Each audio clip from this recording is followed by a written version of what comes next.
All right. Cheers before we start. Cheers, everybody. Yes. All right, we're on.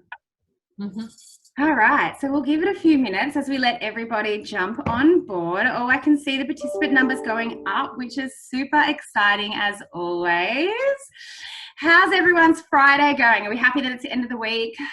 Oh, it is like the weeks are going very fast, I must say. Now that we're like some form of like new normal, the routine is like speeding through now at the moment. I know, it's so weird. We've all adjusted so quickly. Like, I feel as though, I think I was saying this to you guys earlier as well.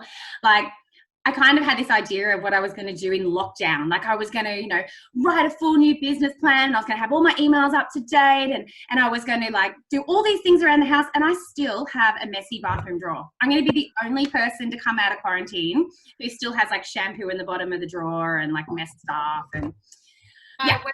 We're so the same here. We've actually managed to, we're super clean when we're in full swing, but at the moment, unfortunately, there's stuff everywhere. So we definitely agree with the same. Yeah, and it's funny. I was like, right. And then when they said the restrictions are starting to lift, I'm like, what? I'm not ready. I don't want to go back out in public yet. Like, but it's good fun. Excellent. I can see lots of participants on there now. So we will get started. So thank you everybody for coming and joining us. This is our third webinar now. And it's just been so fun to kind of come to a Friday. Cheers, everybody, for making it through at the end of another week. Cheers. Lovely. Oh yeah. You guys actually, because Jess, you're I can't tell we're from the industry, can you? Cheers. Oh, I know. I know.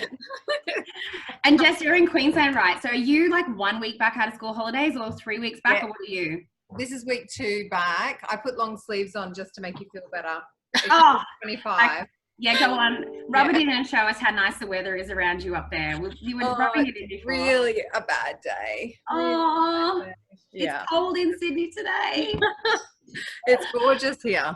Oh, fantastic. I've been by the pool before, so it's terrible weather. Oh, God, I'm very, very, very jealous. But, yes, we've made it to the end of the first week back of homeschooling. So, yes, this champagne's going down nicely.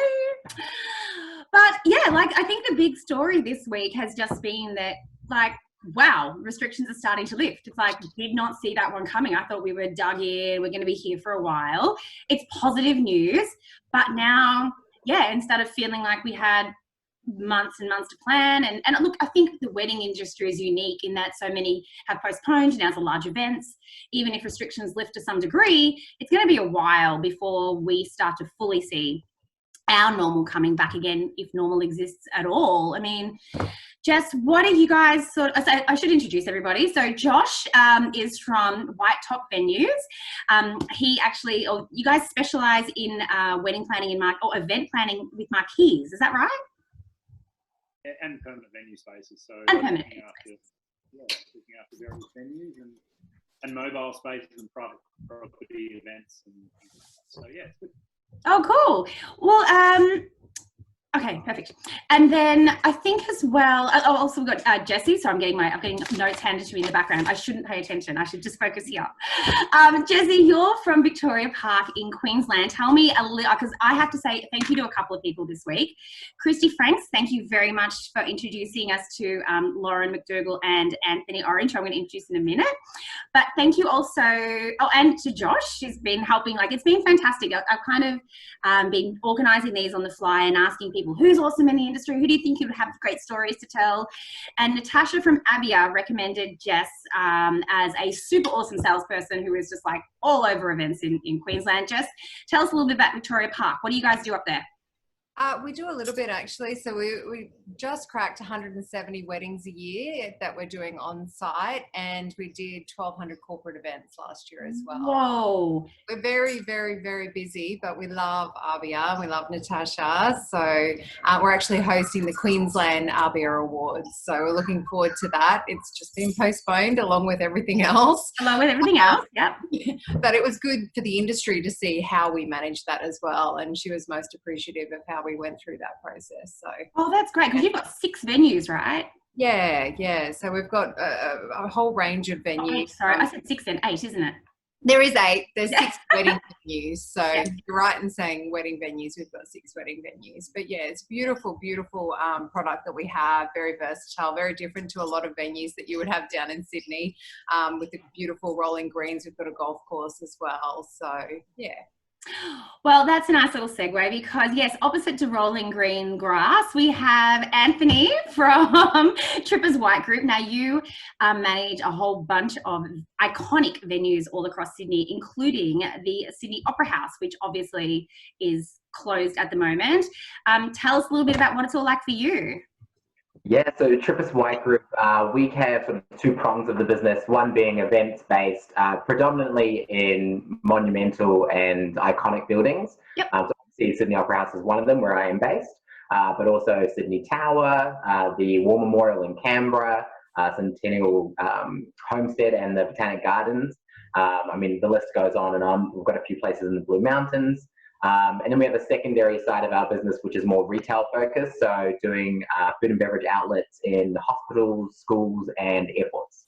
Oh, lovely. And Anthony, just so you know as well, you've got a fan group starting on the Q&A section too. So guys, as you on your Nadia, if you guys have any questions you want to ask as we go through, you can actually put them onto the Q&A, and I'll see how we go trying to get to as many of those as we can. Now, Lauren, you're from Studio Neon, and you sort of, I thought it was really cool to get you involved as well because yours is quite a new business. You only opened in October, so I think a lot of people you know, often start out in the wedding industry and or events industry in general, and it can be quite hard to crack. Tell us, how long have you been in business for?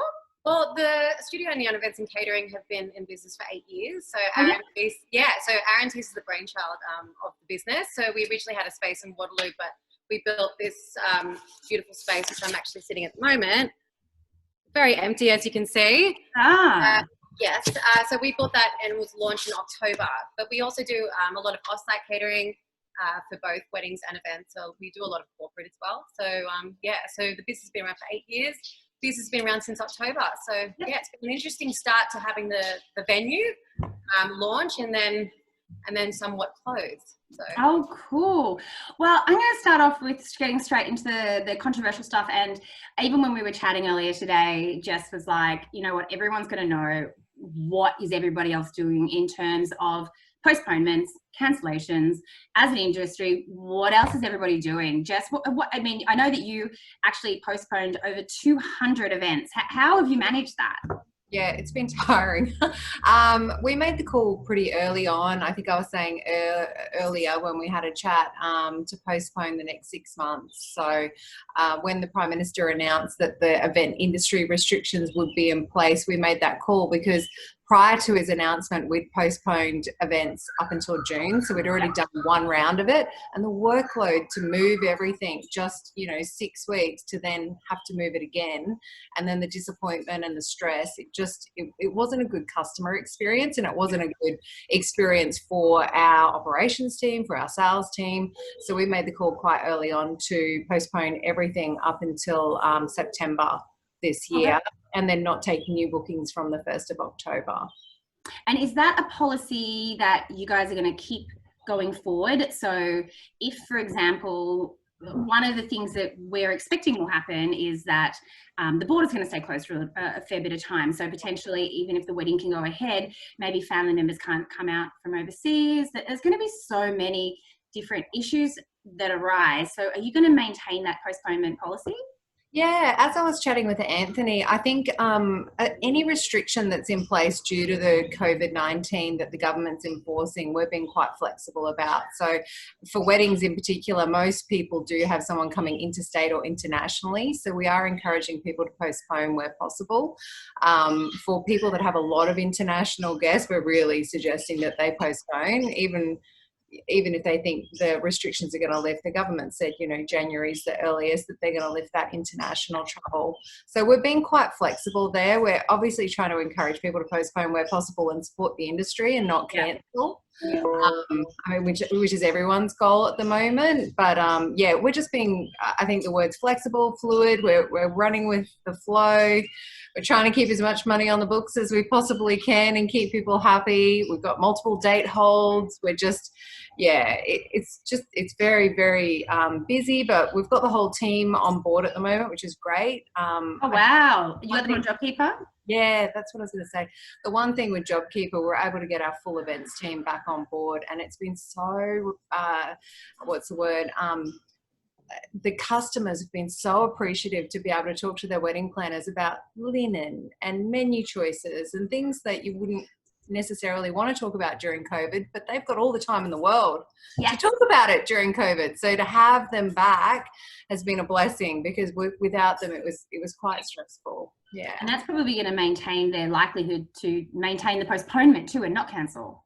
Yeah, well, we had a situation this week where a bride cancelled because she was just too stressed about it all, and we gave her a full refund, and then they called and rebooked this week and just said, thank you for everything, we're going to book back in, we feel confident we're going to come out of this. So I think, we've done the right thing. Hopefully the business will come back to us for the business that we've lost. Yeah. But it's certainly been very, very stressful with the number of events we do, as I said before, to postpone as many as we have. We're really, really happy with that result.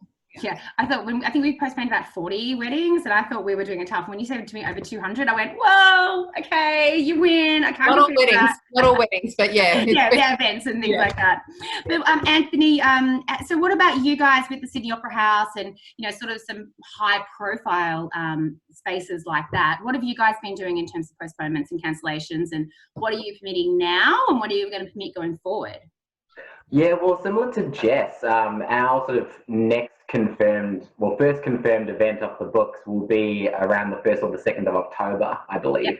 A majority of the events since the restrictions through to then have transferred over to new dates. I guess it's about managing those parameters that you set though for those clients, and how flexible you are. As Jess said, it's being fluid and flexible with each individual situation. So Trippas has set 3 specific parameters when transferring dates, and then obviously being flexible around those depending on the mitigating circumstances around each individual client need. Okay, and so that's actually a policy. So you guys have got that in place, same rules for everybody, 3. Yeah, so the 3 parameters are obviously around the spend of their event. So a lot of the clients, wedding or corporate, will commit to a minimum spend. Yep. So we're happy to transfer those events on the proviso that they will commit to that same minimum spend and essentially moving their existing contract to the new date. Parameter 1. Parameter 2 is that it's booked and executed within the 12-month period from their initial event date. So if their event was in May this year, we'd be looking at hoping to host it by May next year. Again, obviously being a bit flexible depending on each client's need. Yeah. And then I think the third and the hardest of the parameters has been trying to get people to sign off on a revised contract or a variation letter within 3 months of their existing event date, which is probably the one we've had to be the most flexible on. Yeah. I think the hardest bit is that there is no parameters. You have had to make no guidelines. It's so hard. You make it up. So I think we've committed the parameters that have worked out well so far, and obviously, again, it's being flexible to each individual client based on, as long as there's a base to start from, and then move it and shake it from there. Yeah, and that's actually the reason that I wanted to bring on 4 venues today. I should say that too, is because I think in a lot of cases when the whole COVID situation first started occurring, and it was the question, do we refund, do we postpone? We've been very fortunate, all of us have postponed, but we were kind of trying to work out, what to do. And a lot of us followed what the venues did, because obviously you guys set the tone of it. So if you postponed, then we sort of followed suit. So that's why I really wanted to get your insight into it. Josh, in terms of the marquees, I guess I really, I don't know, but to me, a future opportunity is this growth in outdoor weddings, because obviously I've been looking at what the Northern Territory restrictions, or the way they're scaling back their restrictions, are going to occur. And it's been suggested that possibly the way that happens is almost like a blueprint for how the rest of Australia will follow in their turn. And one of those things is, as bars and clubs and restaurants open, they'll be able to open, but their numbers will be reduced, except in outdoor spaces. Do you guys see this as a big opportunity for you guys? Yeah, look, it's probably more that a marquee still classes indoor space. Right. We're on the front foot with that, just finding out what does a marquee classify as. We had clients who were, asking us if we could take walls off. I'm thinking rolling up walls everywhere. Yeah.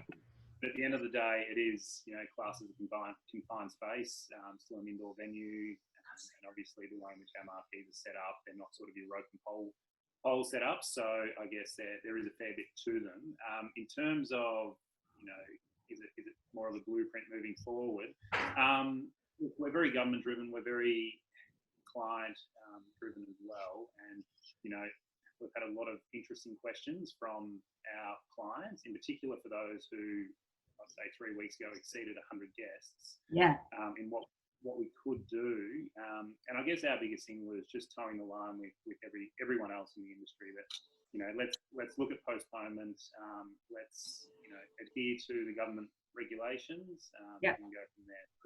I don't know how they're going to lift it, or if it's going to be a boom for, say, the marquee side of the industry. I can't see it being that. I think everyone's going to be hungry for events regardless of the space. Oh, yeah. I guess it's more how, the limitations within those spaces are governed. Yeah. Well, I mean, I'll throw it open to everyone, whoever wants to jump in on this. Like, we were talking earlier about what are the possible limitations. And, one of them could be that obviously the number of people that you can have in a smaller area, in a certain area, whereas before you're allowed to have 100, maybe that's going to be reduced to 50 or 60. And then we would, does anyone have any ideas about how you as a venue think that you might be looking to mitigate that or put changes in? I mean, personally, from like Studio Neon's perspective, a lot of our clients, we've had larger scale bookings. I think we would either offer a refund and let them go somewhere where they can have the numbers that they need with the space that they need. Yep. I just speaking from perspective from being a wedding planner, I don't see clients that would split up their group in such a personal style event. Maybe corporate, we can split them up into sessions. Yeah, you were saying this. Yeah, right. So that's what you're doing with corporate? Yes, absolutely. I mean, we do that quite regularly. A lot of our fashion clients and our beauty clients do that. They have like one-on-one interactions in order to have that, the brand and the whole experience. Whereas I feel, so like, and also we have like, live shows, we have entertainment with a meal and like a live sort of meal interaction entertainment dinner, which for 8 courses. However, I just feel like with weddings, I believe it's just a bit it's too personal to be able to split up. But look, it's each their own, obviously. But I just wouldn't, we probably would allow a client to have that, to make that, that decision at the end of the day. And we would offer, as everyone discussed earlier, we would, have people coming in and out and just monitoring the amount of people in the room. Instead of having a sit down, we would offer a stand up. We're talking about having, grazing tables. Maybe we'd offer them another solution for that. Yeah, it's so sad. The buffet's gone. Yeah. Well, we don't know yet. Some people love buffets. But cheese platters, cheese wheels. I'm like, oh my God. Well, you can definitely plate an individual cheese meal. So that has been done before. We have had that request. So. But how does that affect your costs? Well, that's exactly right. Unfortunately with catering, fortunately and unfortunately with catering, clients often see the bill at the end of the day or the quote when you've got the individual plates costed into the quote. And that's how a venue and a caterer we work, unfortunately. So, it definitely adds up. And what about the rest of you guys? What are you sort of seeing as going to be something you're going to do differently or that you're going to be forced to do differently at the end of this? Well, I think we said earlier we're upgrading to the next room size. Having so many venues is a blessing during this. In saying that, there's still only 96 people you can have maximum in a room if they go to that 1-to-4 ratio, 1-to-4 square meter ratio, and the 100 packs rules. So, I mean, I think that's why Anthony and I made that call to not do or not have our events on the books for the next 6 months, because they're not going to be the events that we know them to be. Yes. They're all going to have restrictions in place, and they're all going to be not the type of event that they necessarily want to have. So I thought what we're trying to do is diversify during that time. So look at what short lead business we could potentially take that does adhere to the rules. And one market that I think's quite vulnerable and quite in need at the moment is obviously, you know, the celebrations of life and all the people that have lost people during these times that haven't been able to celebrate their lives with their families. So looking at that. And then just looking at smaller gatherings, obviously, team building sessions, getting people back on board. How are we going to get through COVID? Welcome back. These are our new processes. These are our new strategies. We missed you. We love you. Come back. Be happy. Yeah. Just trying to diversify for short lead business during that time rather than trying to morph big business that's not going to be happy with the outcome during that time. And hopefully 1st of October we're going to be back to business as usual. Yeah, well, I mean, you go Anthony, yeah. No, I just fingers crossed. I mean, look, to Lauren's point as well with the weddings piece, I think naturally there's going to be this change. I mean, look, you take the last 10 years of weddings, and whether they're international guests flying in, you generally only have maybe 60 to 70% of the international guests you invite actually come. And that's due to financial factors, holidays, annual leave, whatever. Now there's a new factor called COVID-19 and international travel bans. So I feel like no matter what, when it comes to weddings, to Lauren's point, it is a very personal call to make. But I think no matter what, there'll be a natural drop-off of guests coming to events like this, just yet another reason. Whether it is financial, whether it is annual leave, or whether it is international travel bans. I mean, it's just another factor to take into place. I do think, and weirdly, I still don't understand how it will be integrated appropriately, but I feel like there's going to be a huge piece around technology and live streaming. Yes, absolutely. Yeah. I mean, look at us right now with Zoom has just skyrocketed I love it. in the stock market for sure.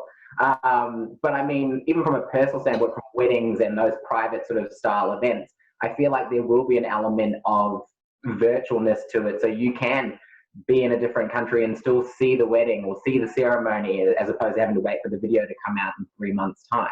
Yeah, well, and that's a really good point. Like a celebrant we spoke to in the first webinar, she was saying that she was actually getting coaching of a videographer to learn how to live stream her celebrations that were going, you know, her weddings that were going ahead during this time, because obviously she couldn't even have a videographer there. So there's definitely going to be that element of retraining and relearning new skills. I know for us, we do a lot of cultural weddings. So we do a lot of Lebanese, Italian, Greek, big weddings. So for us, a small wedding is anything under, you know, 300 or 400. And I'm going, I just cannot even imagine when our normal weddings are going to be back on the table. And even then, the cost per head for you, because now that if you can't have a buffet, you can't have, you know, instead of having a buffet where everyone can come up and serve themselves, now you're going to have a wait person there that serves you. You've got the additional head, like the person charge, you've got the plates, the service. And yet I'm fearful in this economy that people's wedding budget isn't going to increase. And, you know, with weddings being the first thing booked, I think probably something I'm going to take away from this is I'm going to need to relook at our cost structure or our pricing structure and see if we can decrease our offering in some way, because I don't know that people will have as much money to spend on the other elements, such as sorry, I didn't know if I introduced myself. We're a photography studio, Enlightened Photography. So, you know, will they have as much money to spend on photography? Will, you know, photography and videography still be as essential as it's deemed today? Are you guys, is anyone doing anything to change your cost structure to make your packages smaller and more affordable? We're not personally changing anything at this stage. I think we're just going to see how everything goes. We're quite customized regardless. So if someone comes to us with a budget, we'll always work towards that budget as best we can. If we have a client already booked in, so for the future, if they have a budget per head spend, I will honor that. We won't change our price for that. You know, if you have to, what's that, sorry? That's actually a good point. I hadn't thought about that, because for you guys, I guess even your weddings booked in, they will have booked a buffet or let's call it like the cheese platter or a table, but they can't actually, under government restrictions, have that anymore. So you guys are going to have to come up with another way to honour that. Look, honestly, when it comes to food costs, it can be worked out, you know, whether or not, I mean, with a buffet, you have a lot more selections, to be honest. But, you know, I'm sure the client with a new menu produced to them or collaboratively picked, yeah, everyone at the end of the day will be fine. I think they'll just be happy to have their wedding, to be honest. Yeah, that's definitely true. Within budget, so. Yeah. It's going to cost us more money, that's for sure, but I don't think we're going to be able to on-charge it. I think the market's going to be very competitive. Yeah. We're just going to have to work out ways to make the back end less costly and keep the front the same. So even if we take things out of packages, I think that's the way forward. We're certainly not going to be able to put up pricing in this climate. I don't think people will wear it. I don't think people have the budget for it. So I think Anthony and I were talking before, and we were saying, you know, a normal wedding package is 5-hour beverage package. Maybe it's 4 now, you know, and it's the same price to compensate for those food costs or additional charges for infrastructure. And so I think that the couple of points that have come out of tonight are really good. So, you know, yeah, let's look at how we can scale down our packages, not make them necessarily less profitable, although maybe they will need to be as we honour what we've already sold. But yeah, scale down and make the packages more appropriate. You were saying about targeting short-term leads. So whether they're school formals, celebration of life, there are so many first birthdays, christenings. I know that we would normally photograph that haven't occurred yet, but as a parent, I know, damn it, getting through that first year was certainly something that I wanted to celebrate. So, you know, we're definitely going to be focusing on looking at ways of getting... getting those different parties and corporate jobs back in. I love the idea of targeting the corporate training days post-COVID. I know I would love to get together with my team and celebrate getting through all this together. That's really, really good. Anthony, you mentioned you're also spending some time. I think this is a really good idea and something that our couples are going to be looking for, whether they know it yet or not. And something can put you apart. You mentioned about, I'm reading my notes, sorry, policy building around COVID-19 hygiene, and that's something that you're writing at the moment, is that right? Yeah, so, I mean, as I mentioned earlier, we obviously are in events and iconic venues and whatnot, but we also have a retail side in outlets at the airports, Sydney Tower, Westfield, those kind of places, as well as hospitals. So something that started actually this very week with JobKeeper and all that and getting some staff on board and whatnot. We're in discussions with some of our hospitals that we work with just to try and gauge how we move forward in those outlets. And obviously from those talks, we feel like we're going to be generating our own policies that will sort of domino effect onto our events. Because at the end of the day, I feel like there's going to be, I mean, from an event standpoint, you have a sustainability policy or you have a waste management policy and things like that. And sometimes your predominantly corporate clients may ask for that because they are doing a sustainable fronted event or they're doing a waste management fronted event, or that's part of why they do these kind of things. I think there'll be something in the sales process that would be an easy selling point and a reassurance of mind to move forward with a particular venue if there is some sort of policies or operational standpoint. Definitely asking for it. Yeah. And yeah, like they were asking for it before we got shut down. What's your COVID strategy? What's your hygiene strategy? How are you managing people movement? I don't want people touching doors. You need to have doors open. I want tongs. I don't want people touching food. It needs to be packaged. So, and that's the thing. I think. Oh, I don't have to write it. yeah, we'll come and steal yours, Anthony. And that's, I mean, that to me, that's the first part. It's more, I guess, backline policy setting for part of the sales process. But separately to that, there's going to be a whole operational standpoint that you're going to have to communicate to your client that they can communicate to their guests. Yeah. Yes. Obviously, the same context of policy and writing is not going to follow through of an understanding unless we're writing operation policies for dummies of some kind. But yeah, it's almost like a process. Inviting guests to your event and giving them reassurance that they will be safe. I'll be safe. Yeah. And then expanding this out to the rest of the wedding industry, I definitely want to see how we're going to do floral decor around a hand sanitizer. I think rather than table centers, if we could just like have floral centerpieces on each table with a hand sanitizer in the middle. There's a big opportunity there. I've got all the coronavirus baby names. Oh, yes. And all the. Oh. There's so many opportunities here. Now, we just had another question. I've had a question from Serge come in. How will venues enforce social distancing requirements? That is a good question. How are you guys going to enforce this? Who wants to take that one? Oh, look, from our side, we just have to give them encouragement to meet the guidelines. It's just like responsible service of alcohol. You know, we serve alcohol and we do it to the best of our ability, and we do it within the guidelines. And if they're disrespectful, they get removed from the venue. So is there going to be like new dance floor moves, like just dance like this, where you just keep everybody like away from you, like? As long as you do the shoulder distance apart dancing, I think it'll be. Yeah, the sprinkler is going to become huge. Oh gosh, yeah, no, I don't want to be part of that. That doesn't sound fun. From a wedding standpoint, whilst there is the social distancing piece to enforce, I don't feel like when you're in a personal environment, it's family, it's friends and all that kind of stuff, it's naturally just going to be somewhat ignored. And to Jessie's point, there is going to have to be that light enforcement of it and gentle reminders and things like that. But you can only lead a fish to water. So to water, actually, I don't know what the actual saying. Horse to water. Horse to water.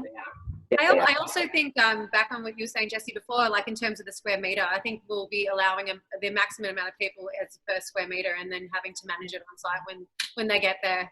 It's the best that you can do, I think. Yeah, I think the RSA contrast is probably the best analogy. You know, like it'll be like that. The staff will need to go through training, do the best we can, but at the end of the day, it's going to come down to personal responsibility to not get too drunk and not get too close. Yeah, if you see someone going up and licking all the muffins, we might ask them to leave. Something my kids would do. I don't like it. I'm going to put it back.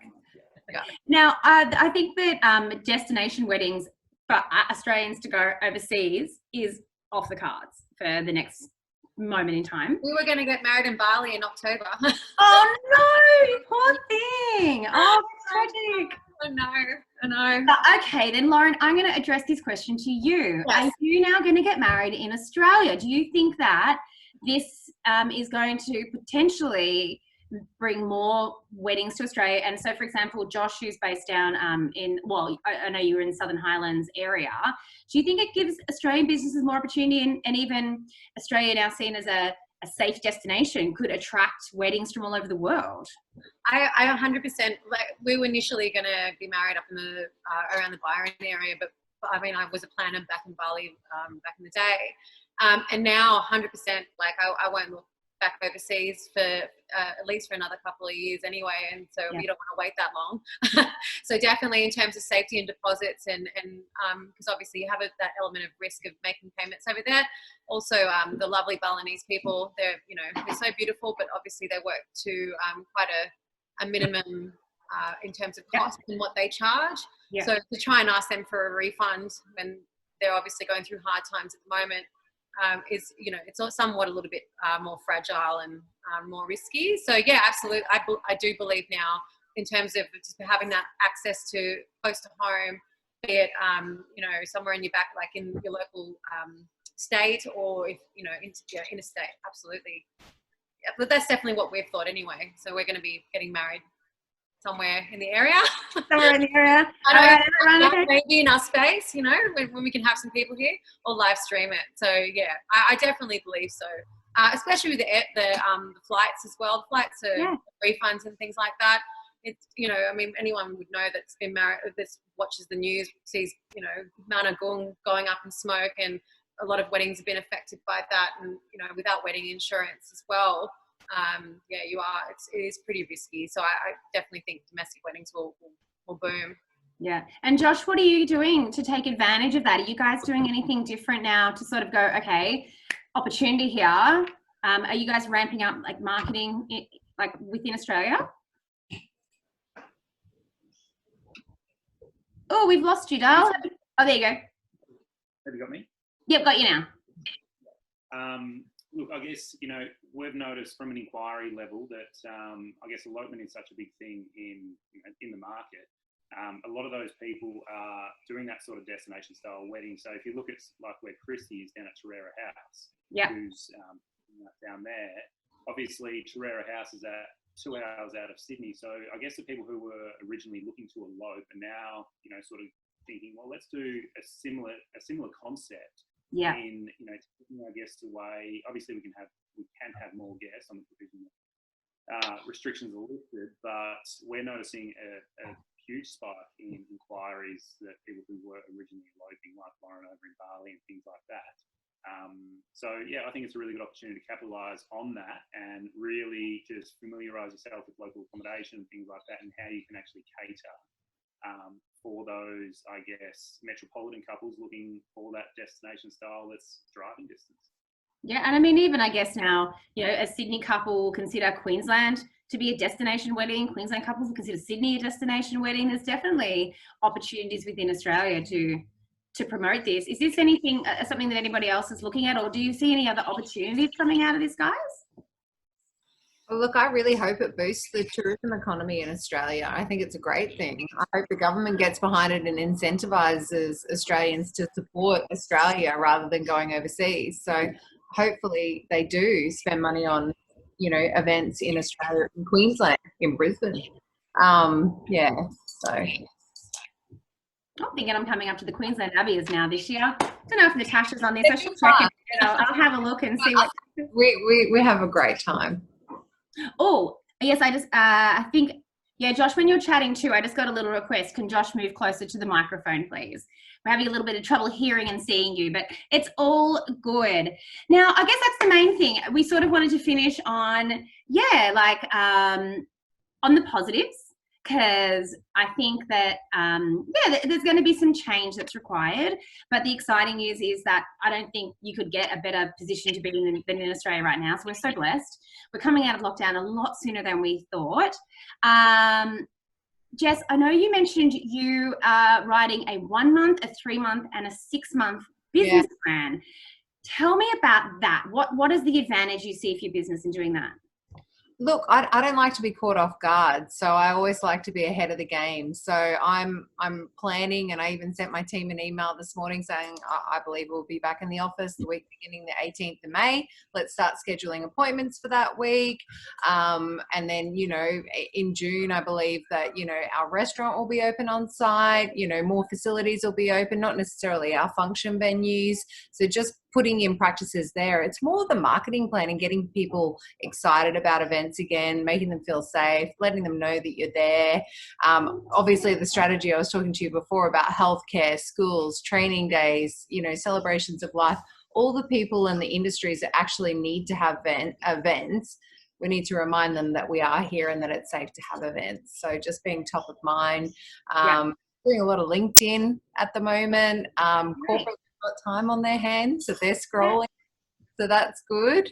That's good. That's cool. And I think that's it, especially when you got everyone working remotely. If you can have a business plan and a structure in place. Josh, we can see you. You're a good looking rooster right there.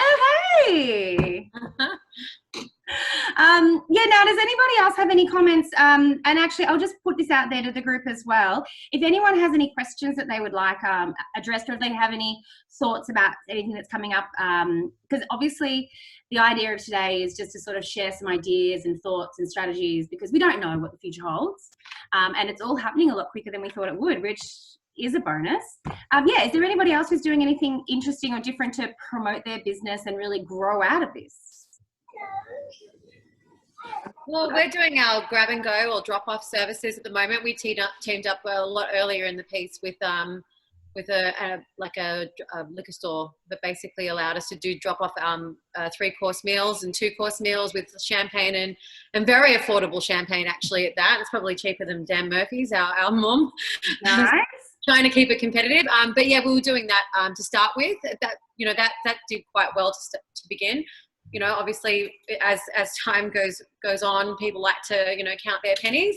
But that's what we're doing at the moment, and also working a lot with our financial companies and clients, organising, you know, similar to what we're doing right now, having conversations, but having a meal or like a kit that they can make and interact with their team members, or, you know, learning how to cook and things like that with one of Aaron's recipes. So, I mean, we're just trying to do that at the moment and try and think of ways to get food in people's hands, and also, you know, entertain themselves with that. And I think it's an analogy I always think of is the MasterChef analogy. So when people started teaching, like on MasterChef, for example, when they started showing people how to cook fine dining at home, it didn't make everyone stop going to restaurants. It made everyone appreciate how good a chef was. You look at the likes in our industry of Natalie Ann, who's doing the hair coaching, you know, and all the online video platforms, the how-tos. It really sets you up as an expert in your area. And I know that's something that we're going to be focusing on too, is how can we serve our couples? Because, you know, for me, I believe that marketing is very much, you can't make a hot sale off a cold lead. You can't just go out there these days and just blast people with 10% off, book now, get money off. It doesn't work. It needs to be a slow burn where people can get to I call it, I've heard of the know, like, trust factor, where you need to give people through your socials the chance to get to know who you are, what you stand for, not just pretty pictures. So as photographers, it can be very easy to lean on the idea of just posting throwbacks, pretty pictures, here's another wedding. But then if you go on looking for a wedding photographer, you suddenly find yourself going, well, every wedding photographer looks the same. It's all got a bride, it's all got a groom, it's all pretty, it's all kind of very similar. It's when you want to differentiate yourself and let people get to know who you are so that they can decide if they like you, because we all like to do business and with people that we like, who we feel are like us. So they can get to know a little bit more about who we are, like us, and then like us so much that they trust us. And I think credibility coming out of this is going to be hugely important. Even like Jessie mentioned, when someone actually had a refund given to them, they came straight back and booked. That credibility, and the same as you now having your wedding in Bali instead of, potentially in Australia rather than Bali, that credibility factor is going to be hugely important. The one thing that we are doing slightly different, well, that is a point of difference that we're trying to do at the moment, and we've done it for a while, ever since I've been at Victoria Park, is actually supporting our suppliers. So our suppliers are so crucial to our business, and I love every one of our suppliers, but we're about to release an EDM next week, offering them a gift voucher for any referrals they give us for any of their calls or events that they know are struggling with their current venue, or their venue's closed and they're not looking at reopening for whatever reason. So we're going to give them an incentive to give the business to us as a little thank you. And it's just for the lead. Give us the lead and we will give you something. And I think that is rewarding our suppliers. And then the other thing you mentioned, being personal, every single communication we're sending out right now is an image of the team or an image of us at work, loving our jobs and showing you that we're there and that we're happy. You know, we're here and we're not going anywhere, and just showing that sense of security, because people are worried that you're not going to open and that you are going to close, and we're not going anywhere. So, so just trying to, you know, put our faces out there, say we're here, we're happy, and supporting the industry. So if we support you, hopefully you support us, and swings and roundabouts, and Definitely. And you've actually reminded me that that whole concept of working with other suppliers in the industry. One thing, Anthony, you're going to realise very soon is that we're working on creating slideshows, because we've realised that we're seeing our clients over Zoom. So possibly venues like yourselves are seeing their clients over Zoom as well. So we're using photos that we've taken from venues in the past, and we're building slideshows for our venues that we work with a lot, and then saying, hey guys, here's a slideshow that will help you sell yourself when you're talking to your couples. So we're trying to think of ways that we can help others that hopefully will benefit us as well. Now I have a little, I've got two things I want to say. I'll come back to your question, Serge. Jess, you also mentioned, I love this point too, that you often will have your venue or your wedding ceremony on site in an actual one of your venues, and you've actually got the team building you 2 new gazebos. Is that right? Look, we asked.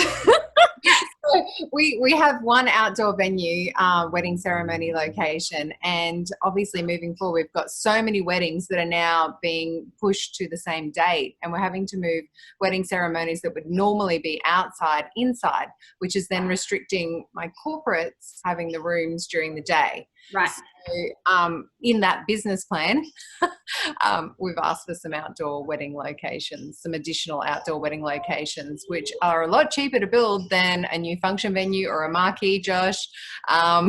Yeah. That's the plan. You know, with 8 venues, we'd love an additional, some additional outdoor offerings, and I know our stylists and our suppliers would love it too. That's perfect. And now I've got to hear, Serge is asking, how will the seating at venues be organised given 1.5 metres per person? Oh, but Anthony, you can probably answer that. It's up. Anthony, you answer that one too. I mean, look, I think there'll be a reduction in numbers per table. I think Nadia said it a few weeks ago, to be honest, like people will go to tables of 8 and tables of 6s. I don't think you can physically seat people 1.5 metres apart. You have 2 people on a table. It's just simply not going to happen. Throw them in an airplane. Yeah, and I think that's where it gets into the minutiae. If the government's going to be so specific about square footage in a room and how many people you can have allocated to that, I think it's the same thing applies to seating in a space, whether it's theatre, cabaret, or full dining rounds.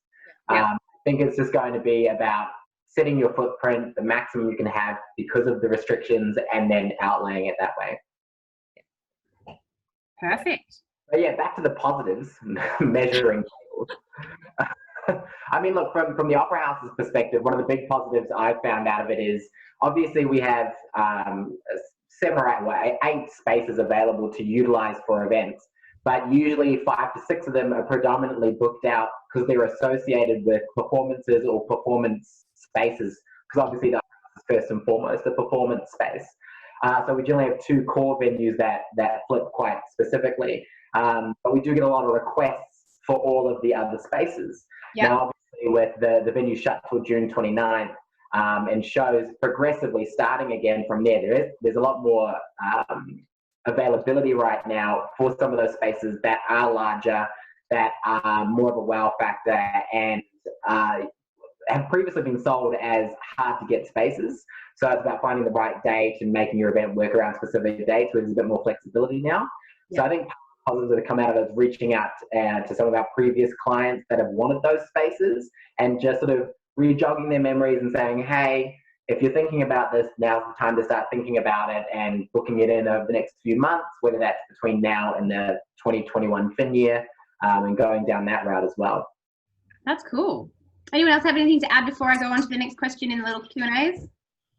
Oh, we're just pushing Christmas parties as well, you know, reunite. Yeah. Yeah, so that's going to be a real focus for us. And it's actually interesting. That's the next, Saffron Morgan just asked as well. Great job, everyone. Yay. Round of applause to you all. I also need to find out what is technically the correct way to drink alcohol on Zoom, because I'm trying to do it elegantly and I'm not sure if I'm achieving. Yeah, you got it, girl. Rachel, you recently had a couple go ahead with a smaller scale wedding ceremony. Do we think wedding parties post the legal formalities will be a trend next year, or are people just postponing? Look, we've only had one that did the 5-person wedding, and it's going to have their ceremony, their big party later, and they're 100% going ahead with they're so pumped. They actually saw their photos the other day. We did the Zoom consultation where they could watch back their 5-person ceremony, and there was tears, and it was really quite emotional because it was so intimate. But yes, they are definitely having a big party next year. Is anybody else finding that people are having like the 5-person now and a big party later? Yeah, our clients have just postponed, so we haven't had any reduction in numbers as yet. So we're just waiting to hear what will happen, I guess. Yeah. And what about you, Josh? Yeah, we've had a few. We've had a few who have obviously just done the ceremony, just, you know, wanting kids and little things like, well, not little things, yes, things like that. and obviously planning for a larger celebration later in the year or in autumn next year. So still going ahead with their wedding, still committing to obviously one of our venue spaces, yet just doing it a little bit differently. And we have another one next weekend actually. And they're under the mindset that hopefully the way in which restrictions are, have been lifted with Scott Morrison today, that maybe by next week it could be up to 10. Hoping for that, but planning on the 5. Actually, that's a really good point. And it'll be interesting to see if maybe some people bring their ceremonies forward now. That's actually a really good point. There is that possibility that ceremonies could go up to 10. I hadn't even thought of that. That's great. Now, but Christy Franks, hello, gorgeous lady. Would love to hear what are the top 3 things each business will do once COVID-19 is lifted, personally or professionally? My goodness, I could have some fun with this question. I'll be doing a lot more of this one, but with other human beings, not just in my tracky ducks at home on the couch. Who else wants to answer that one?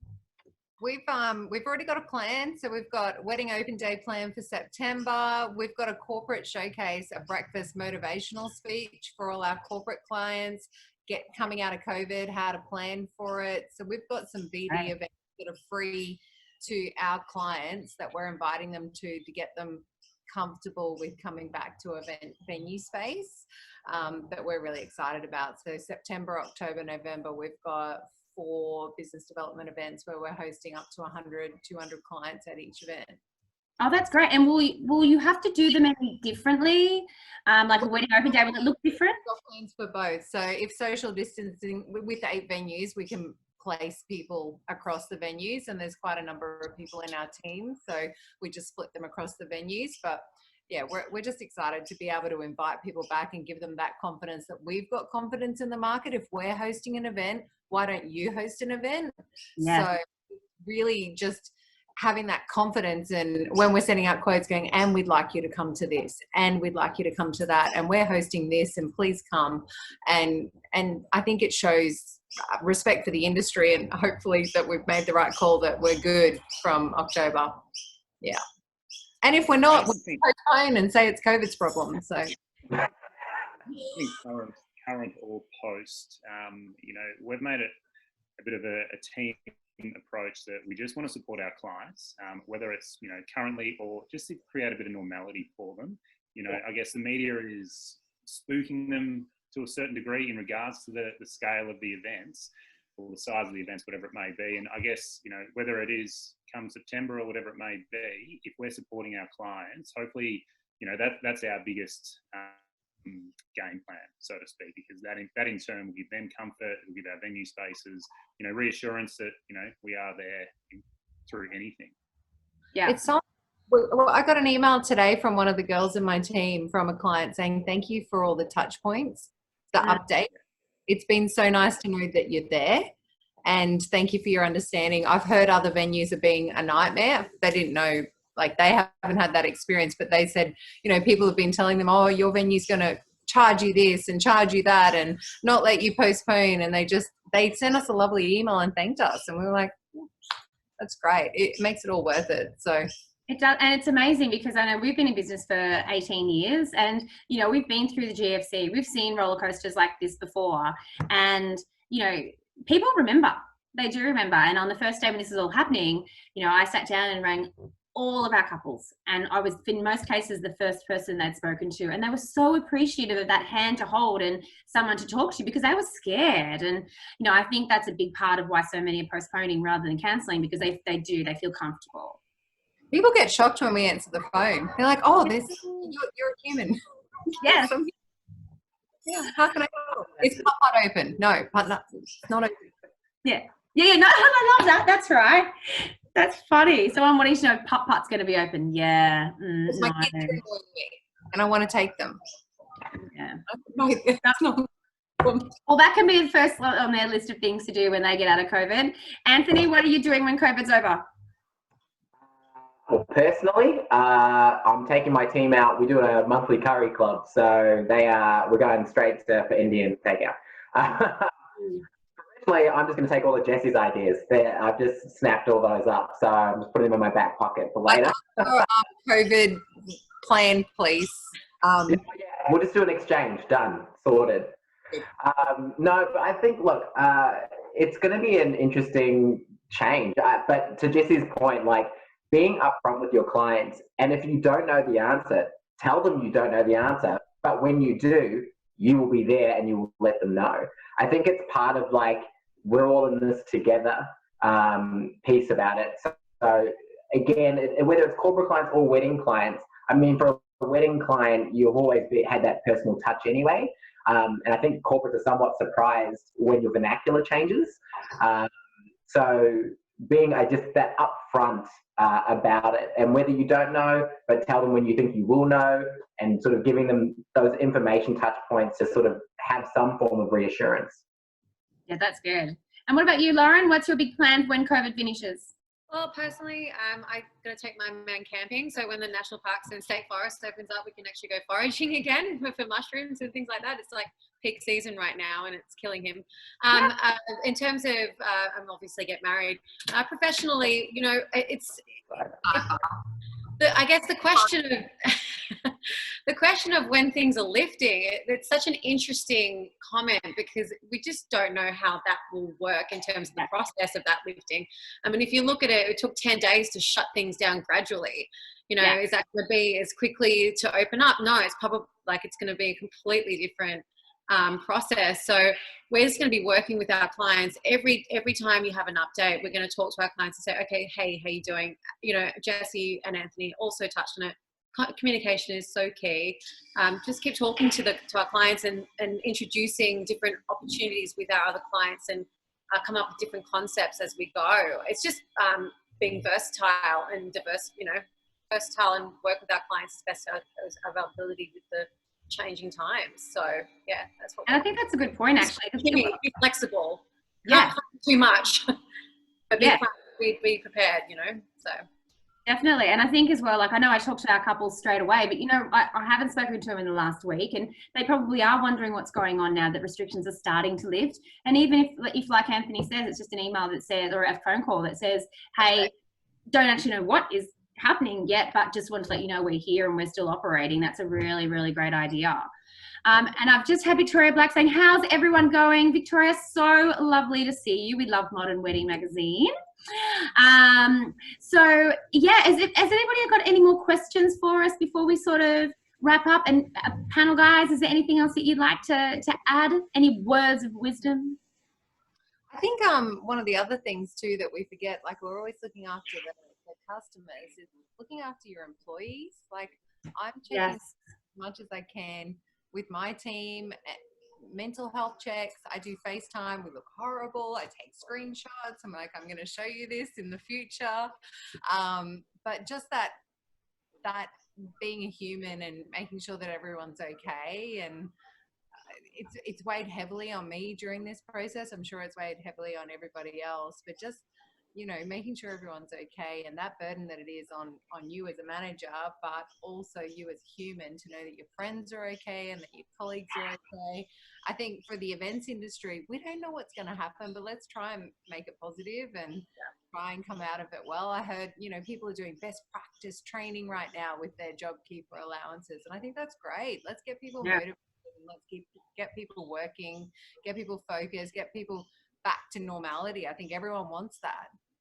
That's beautiful. And I know at the first webinar we did, so many people connected when Nadia Duran was talking about, who's an amazing international wedding planner. She was just talking about how the struggle she was feeling, you know, having so many of her weddings cancel and there was no postponement option because they were international. And we had such a huge response, people saying, oh my gosh, it was so wonderful to hear her speak so honestly. So yeah, people, and I think that's a beautiful sentiment, you know, really, really important to take care of your team as well, because they're going to be the ones that you need to work hard. We all need to work hard to get through this. Yeah. If they're happy and they're content and they love their job, then the customers are going to be happy, aren't they? You know, so it kind of starts from there. Oh, that's beautiful. Well, thank you so much, guys. I'm just seeing if there's there's Nadia. Mwah, lovely to see you, darling. Now, beautiful. Now, I think we'll wrap it up there. So I've now loaded the last 2 webinars onto YouTube, and this one will go on there as well. So if anyone wants to catch up on what we've chatted about in the past, the first one was just about dealing with COVID in the first place, what all the businesses were doing. And last week we did a sales training with Jeremiah Hartman, an amazing MC, how to really maximize your sales and grow your business on Zoom. Just talking about practical things that you can do to really increase that ability to sell through Zoom. I know we've had quite a bit of success with that, which has been great. So thank you very much, everybody. Thank you, Jessie from Victoria Park in Queensland. Thank you, Josh from White Top Venues. Thank you, I'm looking at everyone's names, Anthony from Trippas White Group, darling. And thank you, Lauren from Studio Neon. Appreciate all your time being here today, guys, and sharing with us all your knowledge. Yes, one last cheers, and everyone at home, please join us. Yes, and please, if you have, I've got a drink first. If you have any suggestions about what you'd like us to cover next week, because we're getting into that growing out stage, I was thinking we might bring in a marketing expert to sort of chat about, about what we can all be doing to really grow our marketing at this stage. So I'm a huge, like I said, I'm really all about taking this stage to start warming up our couples, even if they're not quite ready to confirm the bookings at this stage. This is a really important stage to grow your community. And so I was thinking maybe we could have a look at marketing and how we're going to be doing that and what will be different about that post-COVID. Because again, credibility is going to be more important than ever before. But if anyone has any ideas about what they'd like to see suggested, please just let us know. Just checking it. That's beautiful. Fantastic. Thank you, guys. Have a wonderful weekend. We'll see you next Friday.